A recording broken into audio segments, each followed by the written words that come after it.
Truth Caviar, the show about ideas that matter.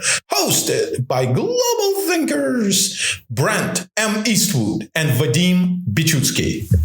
Welcome in, everybody. Hope you're all having a great week. This is the Truth Caviar show. I am Vadim Bichutsky, and I'm here with my partner in crime, Brent M. Eastwood. Today, we're talking all about the opioid, fentanyl, and the methamphetamine crisis savaging America. It's something that our elites don't talk about. Tucker Carlson seems to be the only high-profile person who talks about this important topic. So we figured there needs to be more people discussing the root causes, the main players, the symptoms, the consequences, the downstream effects, and why it's important that we put a stop to it if we are to remain a global superpower. I just read a great book on the opioid and addiction crises titled The Least of Us. The subtitle is True Tales of America and Hope in the Time of Fentanyl and Meth. It's written by Sam Quinones, a former Los Angeles Times reporter. I enjoyed the book and learned a lot from it. As I told Brent after reading the book, I will never look at a homeless person with a backpack the same way again. The author does have a bit of a liberal bias at certain junctures in the book, I thought. So if you are a more right-leaning person, you might disagree with some of the author's assertions, policy prescriptions, and quasi-political statements. But overall, I would recommend it to those who want to understand what this crisis is doing to the American heartland. The opioid era in America began in the mid-1990s. Doctors were sold by the pharmaceutical companies on the idea that every patient with pain could be prescribed bottles of narcotics without risk of addiction, even in large doses and over long periods of time, all without the risk of addiction. The poster child for the opioid epidemic was the drug company Purdue Pharma, controlled by the Sackler family, that starting in 1996, aggressively pushed doctors to prescribe ever more and in higher doses its addictive painkiller, OxyContin, making billions of dollars for the Sacklers. Opioids were sold as magic pills for all of the patient's pain. As a result, opioid pain relievers were prescribed in unprecedented numbers coast to coast. Predictably, many patients who took them got addicted to them, creating a population of opioid addicts who would do and use anything to keep withdrawal away. This addiction to pain pills was superimposed on the American population, devastated by the loss of manufacturing jobs and outsourcing, by family breakdown and by isolation, further exacerbating social problems. The addicted population became a market for and seized upon by drug traffickers. Many of those who got addicted to pain pills moved on to heroin. In turn, drug traffickers, realizing that a whole new customer base had formed, dawned an era of illegal synthetic drugs. Traffickers discovered that making drugs in labs instead of growing them produced a whole lot more of them with more potency and in shorter time frame. A whole new drug trafficking ecosystem was born by 2016. A hyper-potent synthetic drug called fentanyl became the era's poster drug. Fentanyl has a medical purpose. It is used in anesthesia, but only in infinitesimal amounts, and even slightly higher dose can kill a human being. Nevertheless, because of its hyperpotency, it displaced heroin as the drug of choice for opioid addicts and became hyper-profitable to drug traffickers. Supplies of it, coming from China and Mexico, flooded American streets. Fentanyl upended the dope world the way tech startups disrupt established companies. By 2018, fentanyl was all over the United States, from coast to coast, from sea to shining sea. Overdose deaths skyrocketed. Now, more Americans die every year from fentanyl overdoses than in the entire Vietnam War, and have gone up even further because of COVID-19 lockdowns. In Cuyahoga County, Ohio, which contains Cleveland, overdoses more than doubled between 2014 and 2017 to 727, with almost 500 of them involving fentanyl. Similar increase in overdoses was seen in San Francisco between 2018 and 2020, where 3 times as many people died of overdoses as of COVID-19. Philadelphia had long been a heroin town, but by 2019, 90% of its 1,150 fatal overdoses were due to fentanyl. Meanwhile, drug traffickers moved on to a new shiny object. Labs, primarily in Mexico, using chemical precursors from China, figured out a more potent way to synthesize methamphetamine. This new meth was cheaper, more potent, and more destructive. It became the fourth stage in the drug addiction crisis. Opioid addicts either switched to it or used both fentanyl and meth together. The old meth made the user euphoric and high energy, enabling him to party like a rock star all night long. This new meth, while usually didn't kill the person, made him schizophrenic, displaying paranoia, psychosis, and hallucinations, frantic with unseen demons. It prompted users with strange obsessions, with bicycles, with flashlights, and with hoarding junk. Users became mentally ill. They didn't remember basic things like where they were, what time it was, their names, or who their kids were. As a result, many lost their jobs, income, and housing. The only thing they could do was to seek dope, all day, every day, and all year round. The new meth provoked a homelessness crisis across the country. Homeless encampments of meth users appeared everywhere, in urban and rural areas, on Skid Row in Los Angeles, Sunny Slope in Phoenix, tunnels in Las Vegas, in New York City, Seattle, Washington, D.C., San Francisco, Portland, Austin, Texas, everywhere. Fentanyl and this new meth were a boon to traffickers.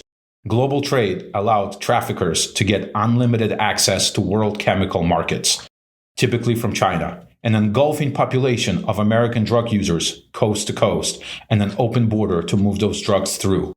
These synthetic drugs could be made year-round in greater quantities, cheaper, and more addictive than anything grown from the ground, and thus could create or shift demand. The environment was ripe for the greatest drug crisis in history. Meth and fentanyl ended the notion of recreational drug use.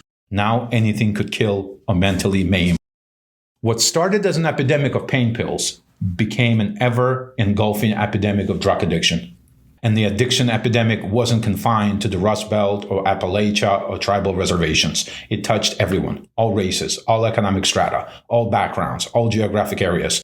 It found its way into affluent places like Orange County, California, suburban Charlotte and Indianapolis, and Fort Lauderdale, Florida. Overwhelming majority of those affected by the addiction epidemic are white, including those that had done well in the economic realm in recent decades.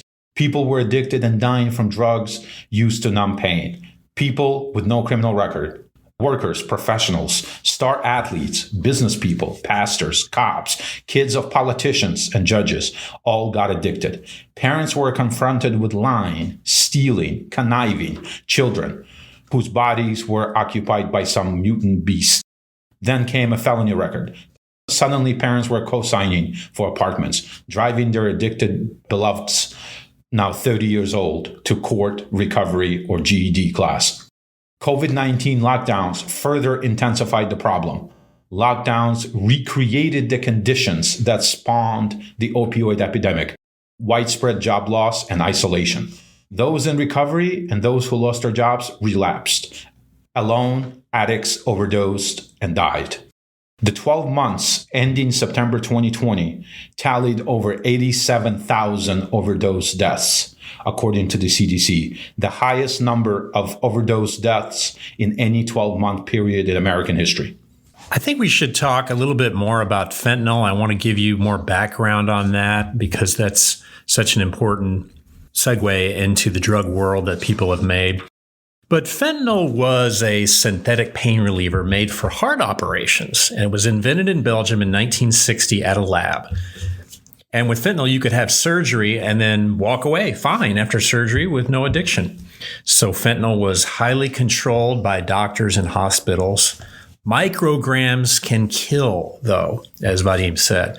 So at first, fentanyl was only produced in liquid form for the anesthesiologists and surgeons and hospitals. But it became a very profitable heroin substitute with a much better high than heroin and morphine. And then the dealers used existing heroin distribution channels. So the distribution network was already set up with heroin, and then fentanyl came in and ramped up as well. So really, the precursor chemicals are made in China, and then they send these precursor chemicals to Mexico, and they're shipped to ports on the west coast of Mexico. So all of this is made in Mexico by cartels like the Jalisco New Generation and Sinaloa. And it requires no seasons, no fields, no security for the fields, no fights over the fields, no weather and water worries, no pesticides and herbicides, no harvesting, all synthetic, incredibly powerful with a great high and easy addiction. Then the cartels figured out they could make it into counterfeit pills. So they bought pill presses, very cheap online. You could make hundreds of thousands of pills to make them look like Percocet or OxyContin and even look like candy to fool kids and teenagers. As Vadim said, by 2018, fentanyl had spread all over the country. As Vadim also said, more Americans have died yearly from fentanyl than the entire Vietnam War. This took the place of heroin. And from 2018 to 2020, most overdose deaths were from fentanyl. Very easy to smuggle over the border in vehicles and with human mules. And soon users and drug dealers wanted fentanyl and other drugs, such as cocaine and meth. So it spread to other drugs. It gave a great high. It was cheap and easy to mix. And then if you are a user and you prefer the fentanyl high, along with meth and cocaine, the dealers were forced to supply that. If one dealer had it, the other dealers needed it as well because they were trying to sell product. The other thing about fentanyl, it has a 50-to-1 dilution ratio. So 1 kilo can be diluted to 50 kilos. So you can understand the profit margin for these drugs. The other thing is people think they're buying heroin, but they're really buying fentanyl. But they use the old amount of dosage that they used with heroin. Well, with fentanyl, that makes them overdose and die. Jansen knew fentanyl's potential for abuse. It created the same euphoria in users as heroin. The same tolerance, the same withdrawal. In surgery, minute doses of fentanyl, measured in micrograms, produced helpful drowsiness and killed pain. In only slightly larger doses, it was fatal. This was a time when American medicine rarely employed opioid pain relievers, fearing that the drugs would addict patients. Their use was heavily scrutinized in hospitals. Never were these drugs sent home with the patient. There was so much fentanyl, so easy to get, it could be dealt with by people who had no experience selling drugs in the first place. Even addicts became dealers because it was so ever present. So this guy Jansen, who invented it in Belgium, didn't he open a lab in China in the mid-'80s, I think it was? China was opening up to the West, and he created the first fentanyl lab in China. And that's how China has become the epicenter of it. Well, it was originally okay to order off the open internet, not the dark web, but the open internet from China. The Chinese government cracked down on that. But then there's so many precursor chemicals that they exported those to Mexico, to the Western ports, and then the cartels got involved. Right. But the addicts were becoming dealers. It made people big-time dealers that should never have been dealers in the first place. And fentanyl kills in minutes with as little as 12 or 15 nanograms. That's 1 billionth of a gram. Wow. But you could order that over the internet. Yeah, $6,000 a kilo. The DEA decided they were going to try to order fentanyl to see how hard it was. And it came back in the mail 99.9% pure. So I think the big takeaway with fentanyl is the line between getting high and being euphoric and dying is really, really small. That's right. It doesn't take much. And there's different grades and variants of fentanyl. So there's carfentanil. That was a rhino sedative. Right. Horses use fentanyl, makes them run faster or slower. So these are drugs meant for large It has animals. a lot of medical purposes, actually. It does. But it wasn't meant to be used on humans without medical guidance and without medical expertise.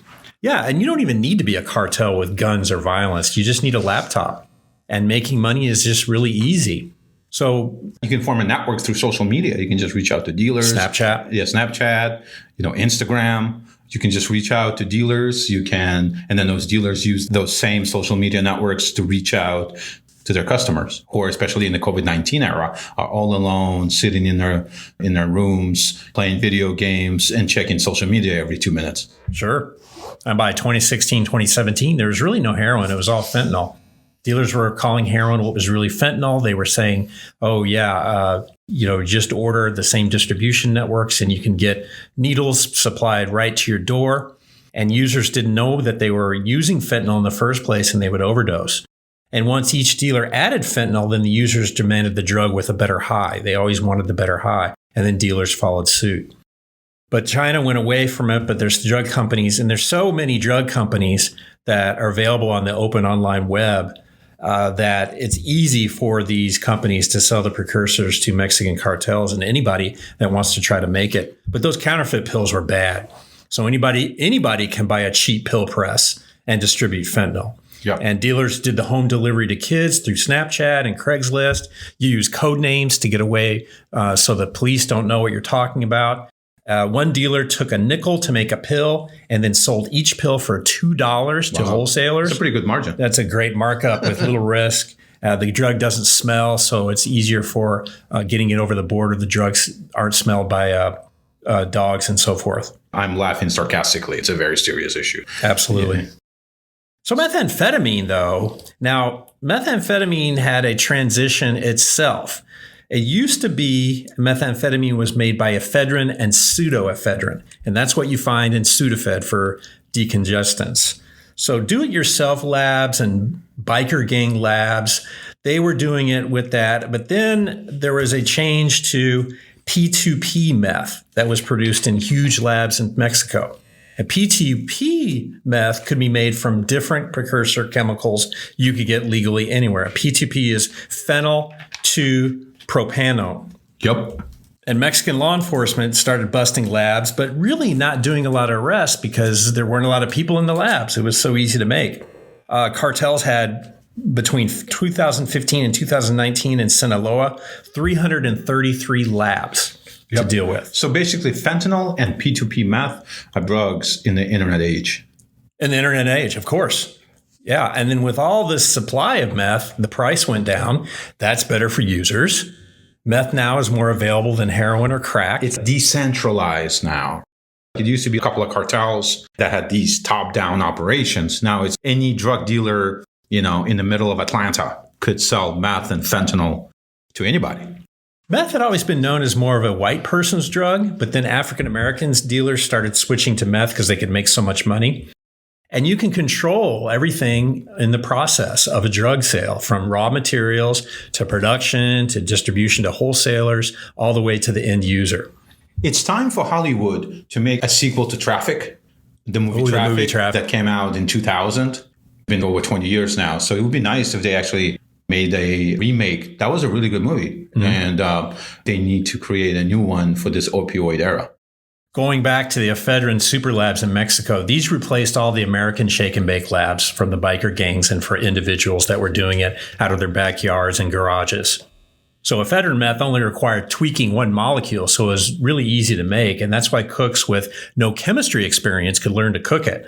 Ephedrine meth was produced in Mexico with huge supplies of precursor ephedrine, but that went away and replaced by P2P labs.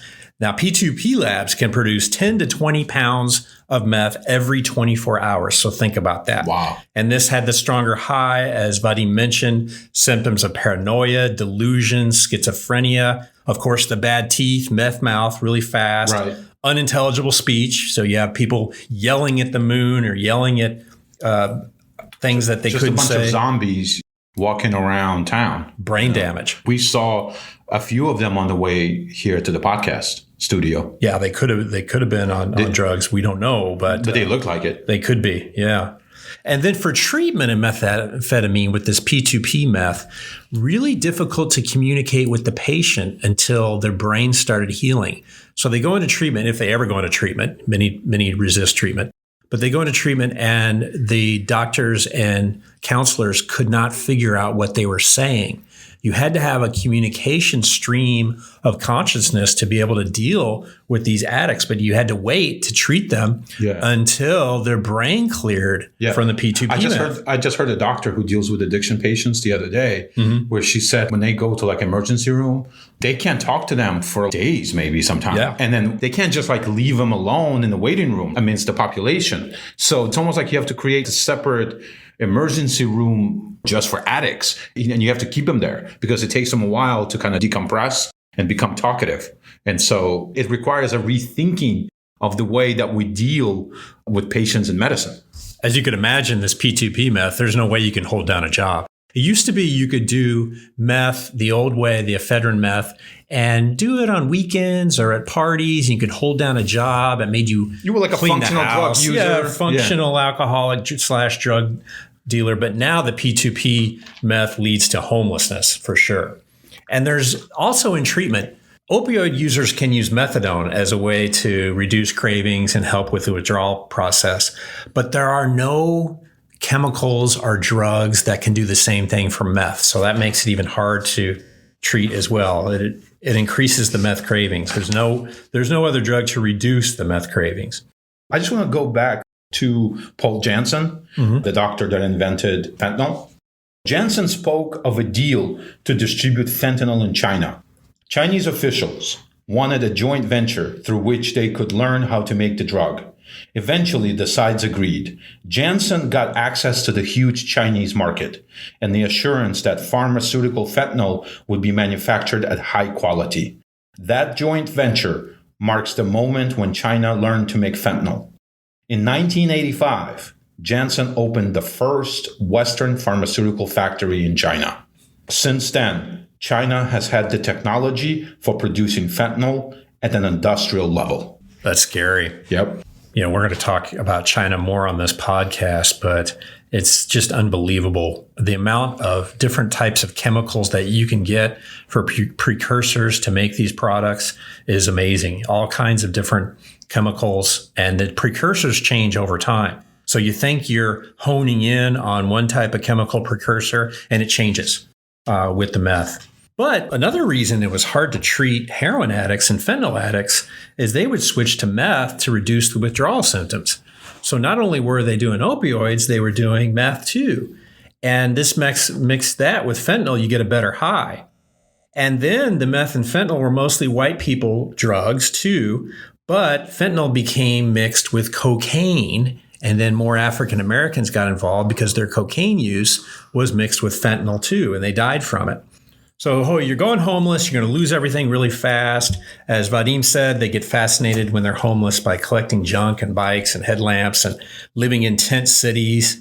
And inside the tents, they could trade sex for drugs. So that became really bad. And then addicts got isolated from help.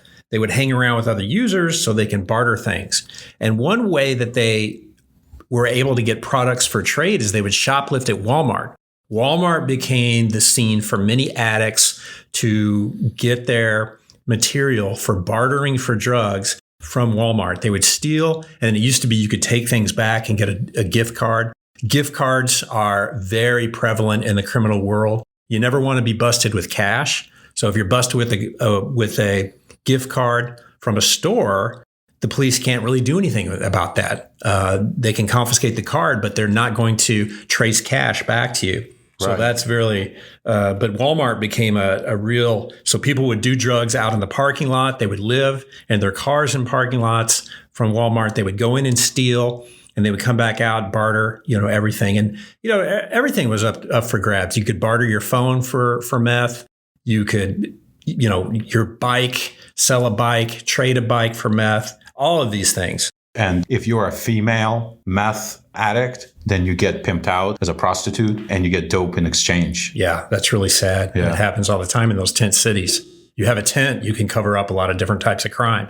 And the Crips and the Bloods who used to traffic in cocaine and crack switched over to trafficking meth and also pimping out women. Yep. And so that was really sad. So that's kind of, everybody gravitates toward the drug of choice. So dealers gravitate toward fentanyl and meth because that's what people are using. and this synthetic wave of drugs. Think about it. Maybe fentanyl will transition to another drug, even better high, because it's synthetic. Like I said, you don't need a growing apparatus. You don't need seasons. You don't need workers. You don't need security. So the Colombian cartels that were used to changing coca leaves into cocaine, or poppy growing in Afghanistan or poppy growing in Mexico, that's not needed anymore with synthetic drugs. Fentanyl is like a catch-all phrase, but there's like 70 versions of fentanyl out there. Because it's synthetic, you can make different variations to it. You can take this molecule out, put this one in. And so you get all of these different variations. Basically, the American population is being used as guinea pigs to test them out. Vadim talked about this, about recreational use of drugs. It used to be cocaine was a party drug. You do a couple of lines on weekends. It wasn't a big deal. You didn't get addicted. But now people are trying fentanyl. They go from heroin, they go from pills to heroin to fentanyl to meth, back and forth. And there was always this thing you've heard of going rock bottom with drugs. So you lose your family, you lose your job, you lose your house, you lose your car. You get to the point where you hit rock bottom, and then there's an intervention with your family. That's really not happening now because the fentanyl kills so fast. So you may be on pills, but you may get a counterfeit pill thinking that you're taking an oxy pill or Percocet, as I said earlier, and it's fentanyl. And you overdose and die really quickly. I know we already talked about this, but I want to kind of hone in on the Chinese role here. So they are the world's greatest manufacturer of fentanyl. We already said that. Mm-hmm. And of chemicals. And of chemicals, right. So the way China sends fentanyl to us is through the internet is one way. And then they also ship chemical precursors through global trade. Yeah, right? on container ships. On container ships to wherever, to the countries that they trade with, right? Mainly Western Mexico. Western Mexico. It has chemicals, it has other stuff in there too. It's part of global trade that they ship all over the world. Mm-hmm. Those chemicals are used to manufacture fentanyl or meth in Mexican labs and then sent through the border. Right. So it's tied. So you got two avenues for sending fentanyl to the United States. It's scary. It's scary, yeah. And then the open border has exacerbated that crisis. I don't know if you've been, I lived in New Mexico and Texas, two border states, obviously. California. I didn't live in California, but I've been through the border at California. I've been through border checkpoints. I lived in California. Yeah. Did you go to Mexico? I went there one time and I didn't like it, and I went back to the United States immediately. I've been through border checkpoints, and there's also different types of checkpoints are in the United States territories, just to double check. But it's really easy for Americans to make it through those checkpoints because they just ask you for your driver's license. They talk to you a little bit, and they don't search your vehicle. They just kind of look around. Last time I went over the border, I didn't go over the border in Mexico, but I went through a border checkpoint, and I was in my pickup truck, and they looked in the back. I had a bag because it was a day trip or 2-day trip. So I had that. I had not really much in my truck, so they didn't search it. But what if I would have been a mule carrying fentanyl pills? I could have just put those in my bag, and being American, they didn't really check that much. And then in a car, if we're talking about pills can be hidden in a car in so many different ways. Especially fentanyl and meth, they're much more leaner than like pot or some of the other opioids. And so you can put it like between the tire and the rim. So you can hide it anywhere. Hide it in parts and send it over mail. That was one thing that fentanyl and meth is sent through the mail. And what you do is you do like the slowest delivery. Like what is a 15-day or maybe a 30-day delivery? Ground or whatever. Yeah, ground shipment, the cheapest kind. And the packages just get mixed up because you're hiding it very well. How does the slowest shipping affect it? Because it's mixed in with all the other packages that are doing the same rate. What if it went express? Oh, there's less express mail. There's a little bit more scrutiny, or it could be noticed, right? Or it could be sort of opened accidentally. And slower delivery, less scrutiny. Okay, fair enough. So you can. So I have a question, Brent. On the border, I drove from Vegas through Yuma, Arizona to Mexico. Yuma is a big port of entry. Yeah. And then I didn't like it. And then I immediately came back. They didn't search my van. I don't believe they did. I showed them my driver's license. I gave them all passports, whatever. They're like, oh, U.S. citizen, good to go. I think the border person, the guard at the checkpoint, I think he may have asked me some question. Are you carrying this? Are you carrying that? Whatever it was, food or something. But I have a question for you.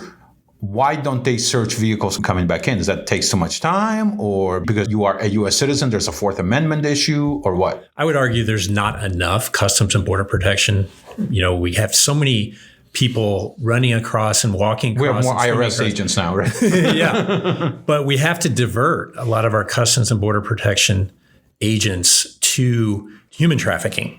Right. So that takes away from the number of people that can check vehicles. And there's so many vehicles that are going back and forth across the border. And there's so many different ways to hide and fool the dogs. So you use, what do they use? Like hot peppers and Tabasco sauce to fool the dogs. Yeah, something like that. I remember when I crossed into Mexico, I had a flashback to the Soviet Union. I'm like, this looks like just Soviet Union. Right? Oh, really? And I'm like, I don't want to be here in another second. Yeah, you were in the state of Sonora, which is south of Arizona. Is that what it was? I don't even know what it's called. Yeah, that's the state. Okay. Yeah. Mexico's a federal republic, so they have states. Mexico's a republic, huh? Yeah. They have a federal system. So there's states. Okay, they have states. Okay. Yeah. Cool. So that's where I'd rather be in the constitutional republic of the United States. Well, I think so, Representative. Yeah. But meth is just so tough nowadays to get away from. It's everywhere. It's at parties. It's with their friends that you used to hang out with. Yeah. They have it. It's just, you're going to go homeless really fast. It's not recreational anymore. You have to protect your kids. You have to be extra careful now with social media and gaming and all this other stuff they do on the internet these days. I had my 4th talk with my 9th grader. He just started high school at a big public high school. And we always say, do not take any pills. Right. And we watch his Snapchat, right now, he only has 3 friends on Snapchat, but we make sure we know who he's talking to, and making sure he knows that all pills are bad that are not subscribed. By the way, Tucker on his Fox Nation show, he had a father on who overdosed on fentanyl-laced pills in college. Devastating story. Oh, there's middle school and high school kids that are getting it through their door. Through the front door, because they're just talking to people on Snapchat and they're getting home deliveries. That's the thing about these synthetic drugs. You don't have to go to the corner now. Exactly. You don't have to leave your house. It's made for the internet delivery system. It's just like pizza delivery. Right? Yeah, it's instant satisfaction. Yes. Sometimes they even deliver a needle with you that's full of ready to go, ready to inject. Wow. This crisis, our leaders don't seem to be talking about it. No. Why is that? I think because it started out in states that are isolated and rural, right, like West Virginia, focusing on the coal business, so people would get hurt in coal mines. The Rust Belt. Like Kentucky, like Maine, where they did a lot of logging. That's where the first OxyContin started. Oh, really? Yeah, it was rolled out to states that were rural, that focused on very difficult professions, people who worked with their hands, people who were the loggers in Maine, construction people, work injuries with back, work injuries, coal mine incidents, oil and gas workers. So that's where Oxy was rolled out to begin with. And that's where it was treated legitimately for pain. So OxyContin was approved by the FDA. Yes, and we're going to get to that. Okay. So let's talk some more about Purdue Pharma. Okay, sure. Headquartered in Stamford, Connecticut, they only produced one product, and that was OxyContin. And Oxy came on the market in 1996, and it had a special FDA approval label that did not determine that it was addictive. So they were able to make it through the FDA process, and the doctor that approved it later got hired by Purdue Pharma. Wow. That's how insidious this pharmaceutical industry is. There's a revolving door between the FDA and industry. But OxyContin was able to get that special approval. And then he went to work for pharma. Purdue Pharma, right. Yeah. Right. Wow. And so the sales and marketing pitch at the very beginning. So that's part of the revolving door between the FDA and Big Pharma. Right. Happens all the time, perfectly legal. Same thing with like COVID vaccines. Former FDA commissioners are now on the board of Moderna. Oh, yeah. That surprised me. So the main thing about the early sales and marketing pitches, and the pitches that went on for many years, was that there was a statistic, and a study cited that less than 1% of people get addicted to OxyContin. This was going to change everything. This was going to change the way pain was treated in the 1990s.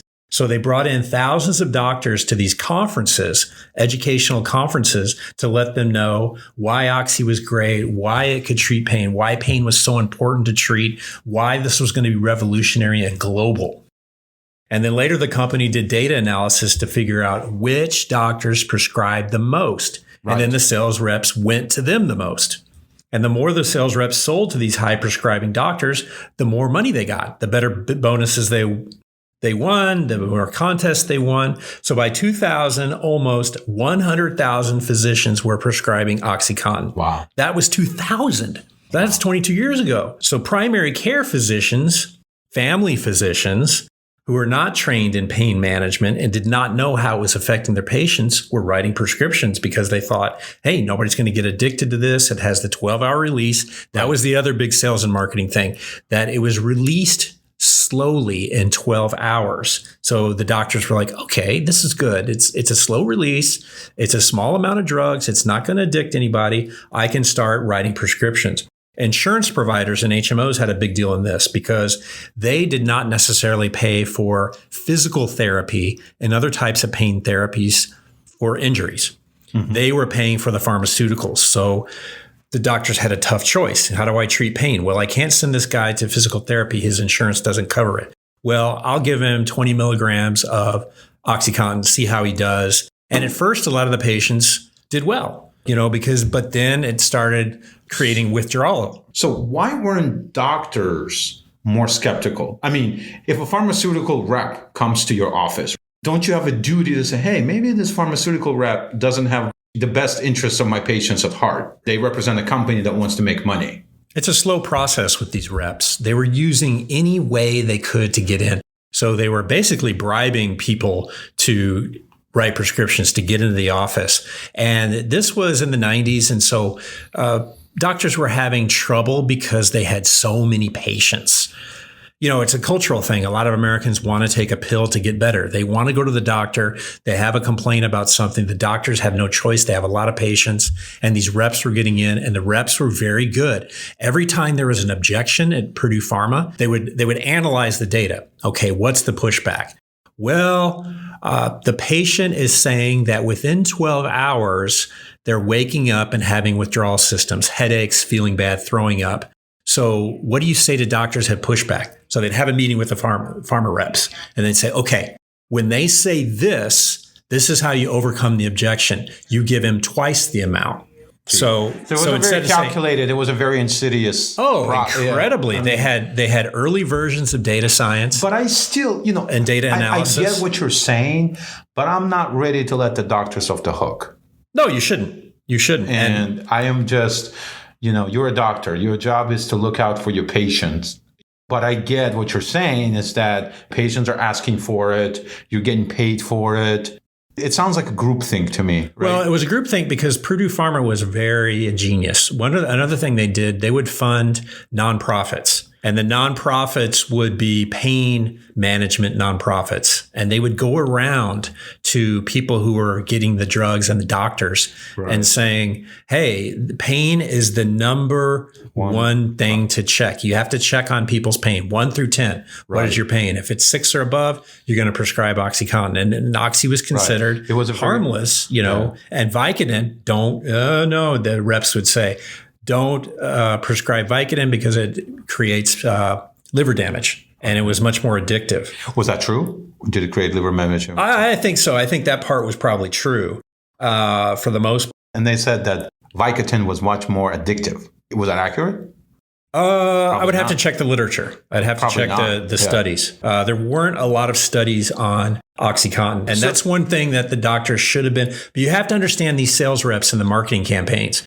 They were very smart. Anytime a doctor had a pushback or an objection, they said, okay, say this now to them. Prescribe more. Right. It's a pseudo addiction. Yeah. It's not a real addiction. So doctors would double the amount of dosage. Oxy made people happy. It changed their lives for the good. But think about the number of surgeries.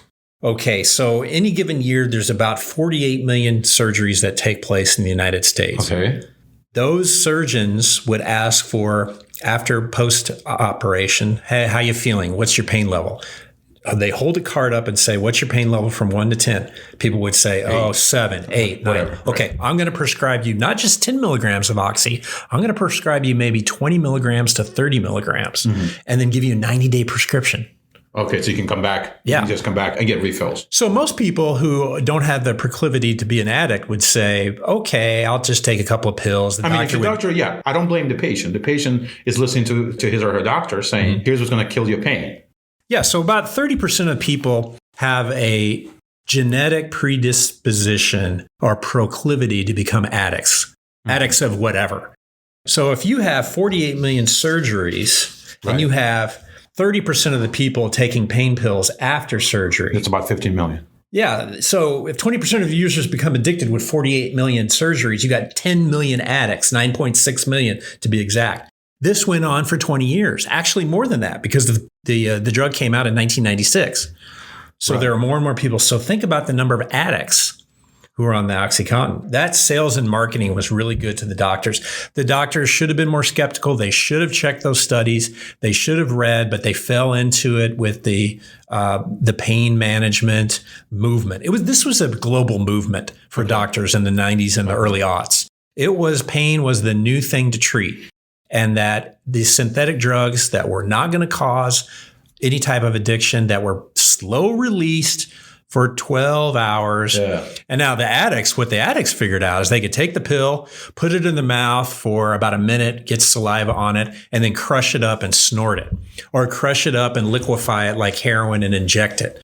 That was how people really got addicted, because it messed up the whole 12-hour time release. Mm-hmm. So they were getting the full brunt of that drug by crushing it up. And that's what people learned how to do. That's when you really got addicts. Brent, you said something interesting to me. So you said that Purdue Pharma created all these nonprofits, supposedly objective nonprofits. But they were funding it. I know. It's their nonprofits, of course, supposedly objective. So it kind of reminds me a little bit of the Bill Gates strategy, Bill Gates Foundation. Robert F. Kennedy talks about a lot. Many people confuse Bill Gates with being a philanthropist. He's not a philanthropist. He's a philanthrocapitalist. He uses these nonprofits to enrich himself. I don't know if Bill Gates studied the Sacklers, but I see a connection there. Going back to the Sackler family. So we're talking about a privately owned company, Purdue Pharma, and they sat on the board, and the Sackler family was like, hey, we need to make more money. You need to go visit more office visits. That was the only product doctors. They had. That's all they had. They didn't do research and development for new products. They didn't acquire new companies for new product lines. They just had OxyContin, and they were making billions of dollars, and they were doing cash outs to the Sacklers, to the families that were sitting on the board.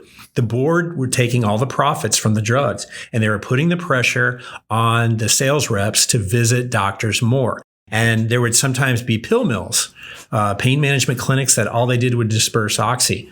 And so if you had that in your sales territory, you were going to sell $1 million a month, or $2 million a quarter from these pill mills. And then you would win the bonuses and the trip to Bermuda for being a great salesperson. Right. You got all these perks for being the top salespeople. Now, the Sackler family and Purdue Pharma, they had a misdemeanor charge and a civil settlement in 2007 for creating addiction. They paid a couple of $100 million worth of fine, and they kind of put that behind them. So instead of learning their lesson, they took the wrong lesson. They said, hey, we're in the clear. We settled, and now we can go back to selling Oxy. Wow. They just ignored it. So the drug reps were told to get out there, pitch the product to doctors. And then by 2009, 243 million opioid prescriptions were written. Wow. That's 79 prescriptions for each American. Wow. So Purdue by 2009 was making $3 billion. 2/3 of the patients were using Oxy more than 90 days, 5 years later. So you had, about 66% of the patients were using those 90-day prescriptions. Use it for 90 days, you get addicted. And, luckily, a lot of people who would refuse it or stop doing their prescription. But, single doctors writing tens of thousands of prescriptions, and then the bosses and the regional sales reps and the other types of people who are in marketing were getting paid with bonuses. That's crazy, man. Yeah. It's crazy what they did. And then the drug dealers came in and started selling the pills, and the pills were expensive, $10 pill. So usually a 10 milligram was $10, 20 milligram was $20, and so forth. They made an 80 milligram pill that they were prescribing. And again, this was a different type of drug sales. You didn't have to have a gang. You didn't have to have a lot of weapons. You didn't have to kill each other for turf battles like you did during the crack epidemic in the 1980s. This was done by cell phone and the internet, Snapchat, not by corner street sales. And then people just died over overdoses. They weren't understanding the overdose. And then crime went up. Oh, it's a rural problem. You know, the police would say, well, this is the DEA, the feds would say, this is a local crime. This is a local crime problem. This is not us. Right. You know, there's no cartel to bust because all the drugs were already in a pharmacy. They were legally prescribed. It wasn't necessarily a crime problem. It was a social problem. Yeah. So can you imagine 30 out of 100 people who try a drug and they can't stop? How do you fight that? That's 30% of people taking oxy or more become addicted. But you can't get addicted to drugs you don't try. So how do we get this? How do we treat people? How do we educate them? There needs to be more education about not trying a drug in the first place. Yeah, exactly. I think the best strategy is don't try it. Don't let them start. Right? Abstinence. Yeah, exactly. Unfortunately, these addicts just go for the high. They go for the more potent and lethal high. But the other problem is you're having this movement to decriminalize personal use of drugs or make it legal to carry a certain amount of drugs. Well, in the aughts and the early teens, there was a movement in courts to have drug courts. Drug courts make a lot of sense because the judge just says, all right, you're either going to go to jail or you're going to go to treatment. But you have to have a jail penalty. Right. Otherwise, they don't go into treatment. They're not going to go into treatment by their own choice. So you could get them in rock bottom in jail. And especially if they'd been to jail before, they didn't want to go back to jail. So that's the problem. You have to leverage jail. You have to arrest people. You can't say, well, this is just a one-time thing. I'm going to let it go. So I have a question for you, Brent. How did we move? So we had the pill epidemic. The pill was the first wave. The pill was the first wave. The heroin was the second wave. Fentanyl is the third wave. And now we have the new meth. And meth combined with fentanyl. Yeah. The combination. Yeah, a combination. Yeah. So we have these 4 stages. Mm-hmm. So how did we move from pills to heroin? That's an interesting move to me. I think because of the profit motive from the cartels and the supply. Okay. Yeah, that's a good point. Essentially, they realized, hey, there's a market here. Americans are addicted to these pills, and we can leverage that to push our heroin. And we could say heroin is cheaper. Yes. And it's from a poppy, so it's not, it's not as addictive as what you're doing right now. Right. Another company that we have to talk about is the management consulting firm called McKinsey. Yes. Now, McKinsey considers themselves the best management consulting firm in the world, but they were hired by Purdue Pharma, and it was McKinsey too. They were doing the data crunching. They were doing the data analysis. They were saying, you got to get the product in front of more doctors. They were creating software to crunch the numbers to figure this out. They devised better sales schemes. They recommended more doctor visits. So get out there and sell. So McKinsey was involved with this, getting more people addicted. These are people who go to Harvard business schools. They go to the Ivy League schools. They go to the top 10 business schools. They get that job at McKinsey, and McKinsey is complicit in this too. Yes. And they paid a big fine. But that just really makes me mad because all the elites, like Pete Buttigieg, Chelsea Clinton, all these people who worked in management consulting were helping out Purdue Pharma. So people know Purdue, but they don't know the role that McKinsey played. Yes. And that is so frustrating. Actually, Tucker talked about that. Good. Yeah. McKinsey. So it's such an elite organization. He makes fun of McKinsey. Oh, she went to McKinsey. She got her JD from Stanford, and then she went to McKinsey. But Tucker hates McKinsey. McKinsey complicit in all this. Not just because of their role in the opioid epidemic, but also because they're so tied to China. Well, what are we going to do? We have a supply problem. We have a demand problem. We have a treatment problem. Right. We have a community problem. We have a homelessness problem. We have homeless, and then we have job loss. We have isolation. We have single parent families. So which part do you treat? Do you do harm reduction like Vancouver, BC, where you let people come in and do their fentanyl and do their meth? The first thing is to get the family in order. We got to get these tents off the streets. I don't know how or where do these people go, but you can't have these tents where kids are walking. There was this video in San Francisco where kids come off the school bus and they have to step over this homeless encampment. Yeah. It's just disgusting. It's filthy. It's unsanitary. It's dangerous. So, open air drug markets. You can't allow people to shoot up. I mean, these out in people public. are psychotic. They're so unpredictable. They could just come over and punch you in the face all of a sudden. You can't create that kind of environment on the streets. Education starts in the family. You know, we eat a meal together with my wife, my son, and myself, and we talk about these issues. And we make sure that, you know, our kids know about these pills. They know about social media. They know about the internet. They know what to watch out for. They know to avoid certain parties and certain individuals. But again, okay, so you have that. But what about the 20 to 30% of people that have the genetic predisposition to become addicts? You somehow, that one is a supply problem. You have to control the border. You have to control the border. You have to clear the streets of these homeless encampments.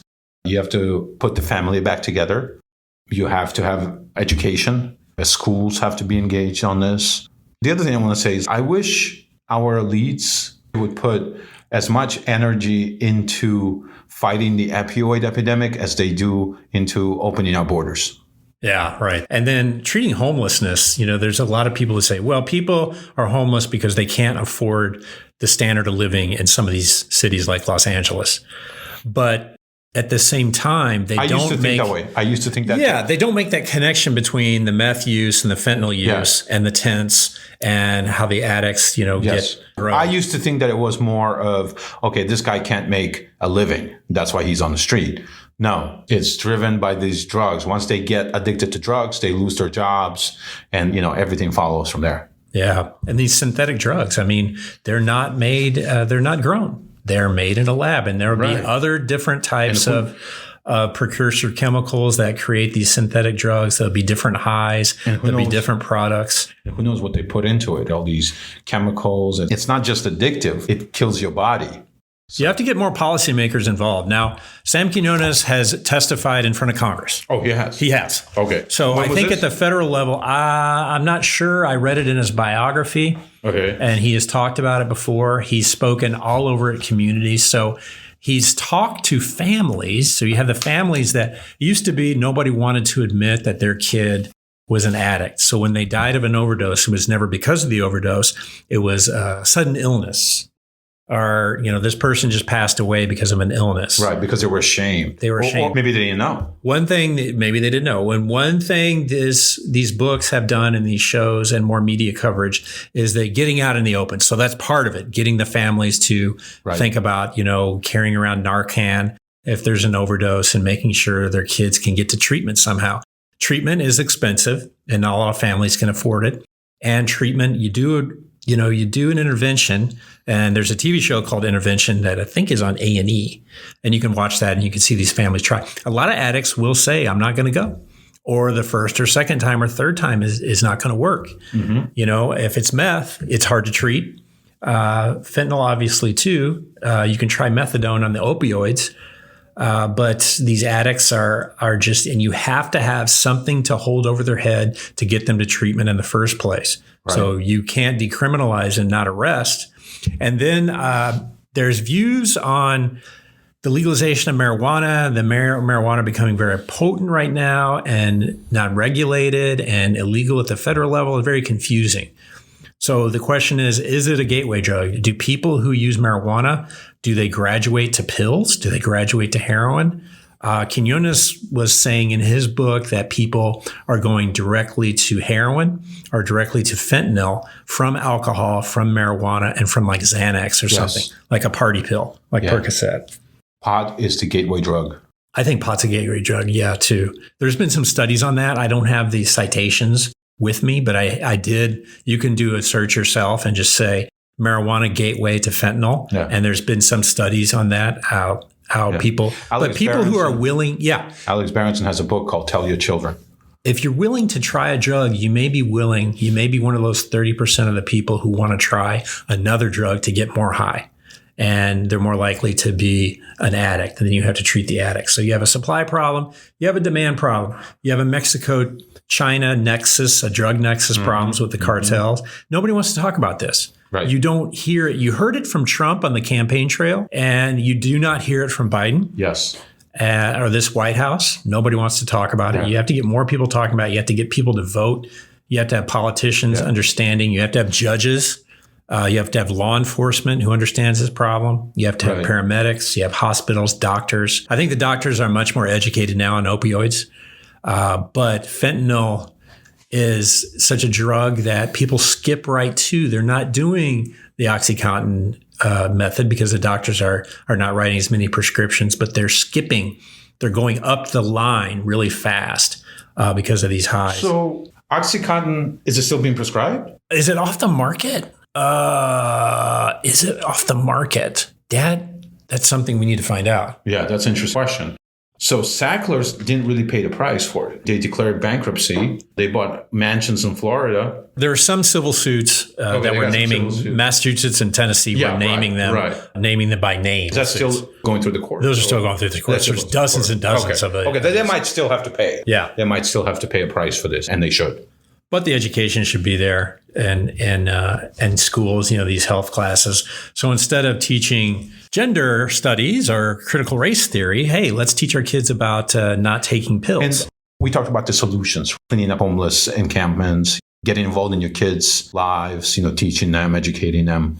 But I think the other thing that we need to instill in people, no matter what you do for a living or how old are you, the idea that you have to be skeptical. Anytime anybody tells you something, no matter how shiny it is, how rosy it sounds, you have to ask the right questions. You have to be critical of what other people tell you. And even if, 100 million people agree with that person, instill a sense of independence inside people. Don't go along to get along. Think for yourself. Think critically. Analyze every statement on its merits. Don't just follow the groupthink. That's what America is all about. This sense that, no, I'm not just going to go along because you tell me to. And I don't care who you are. You could be a janitor or you're the president of the United States. No, I'm a free thinking individual and I make my own decisions and I look at every situation, every statement. I analyze it with my own brain and I make my own decision. That kind of sense of independence, we have to regain that in the American spirit. That's good too. Another cultural issue with the United States is Americans like to get instant gratification. Yes. Whether it's through a pill or a diet pill that can help you lose weight, an operation. They don't want to get to the essence of the problem, which is lack of families, isolation, job loss, depression, other types of mental illness that lead to drug use. They want that instant gratification. And they trust doctors, especially family doctors in these small communities. The family doctor in a small community, a lot of the time in rural communities, people really look up to, they trust. And so when they were writing these prescriptions, they were like, oh, the doctor says I should do this and it's really working. But, then the withdrawal started and then more pain, so people were just looking forward to that pill every time. But we have to delay gratification. We have to sit there and say, you know what, I'm skeptical of the peer pressure of all these drugs. I'm not sure my doctor is right. One good thing about medicine now, practicing medicine, people can check up on doctors, see what their ratings are, see what the internet ratings are, make sure they're not getting sued, make sure they have a license, make sure they're getting good reviews. They're not pill pushers. I think there's been a pushback on that, and that's healthy. And we really have a lot to think about as a culture. We have the internet, we have these phone apps. I wish more elites would talk about it. Right. Even on the news, in the media, Tucker seems to be the only person that's talking about it. Even on conservative media, Fox News or Newsmax, Tucker is the only one who's talking about it. You get these media stories that it's like they're written by AI. So you'll have a drug bust of fentanyl, 100,000 pills seized at the border. By the way, fentanyl is more lethal than morphine. And then the article will say, that's enough to kill 80,000 Americans. And then that's how these articles are going over. They don't talk about individual addiction. Yes. They don't talk about homelessness. They don't talk about choice. They don't talk about some of these cultural things.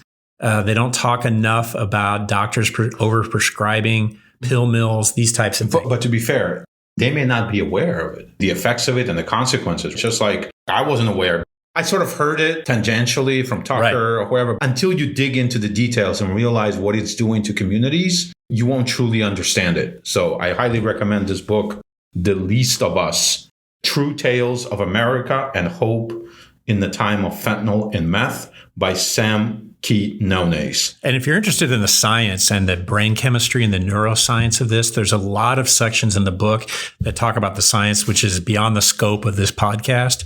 But the prefrontal cortex that has to do with decision making and delayed gratification gets rewired. The brain gets rewired with the dopamine transmitters and the way that fits in and the way the fentanyl was designed to dull pain. Yes. The dope, the meth rewires your brain so that the only thing you do is to look for dope.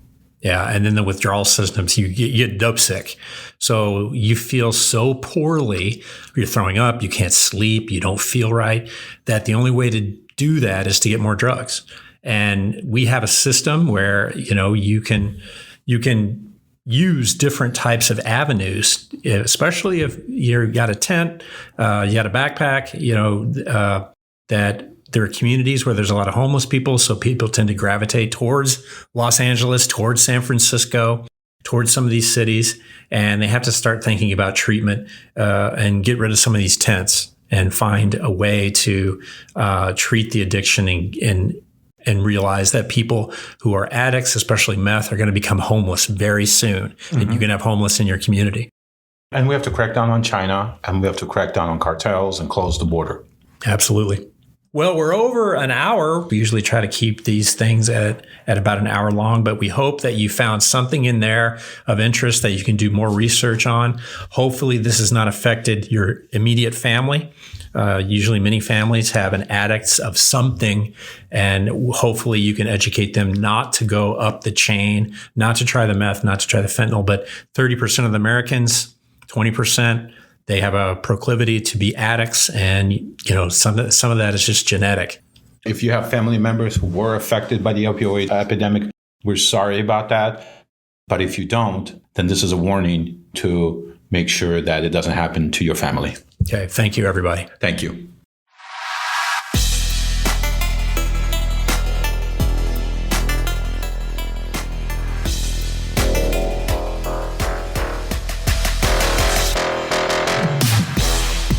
Thank you for listening to The Truth Caviar Show. Email us at truthcaviarshow@gmail.com and let us know what you think about the show. And remember, no bias, no bull, no fear, just hard truths.